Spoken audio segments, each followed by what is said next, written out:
Ang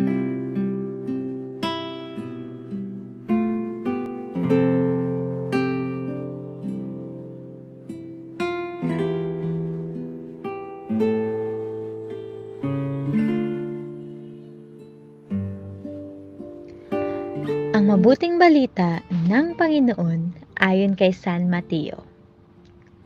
Noong panahong iyon, sa paglalakad ni Jesus sa tabi ng lawa ng Galilea, nakita niya ang dalawang mangingisda, si Simon na tinatawag na Pedro at ang kapatid niyang si Andres.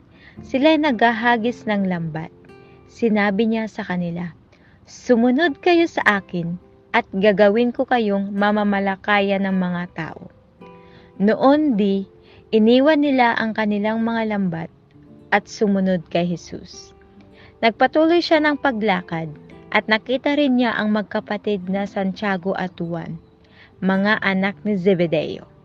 Sila'y nasa bangka kasama ang kanilang ama at naghahayuman ng lambat. Tinawag din sila ni Jesus. Agad nilang iniwan ang bangka at ang kanilang ama at sumunod kay Jesus. Ang mabuting balita ng Panginoon.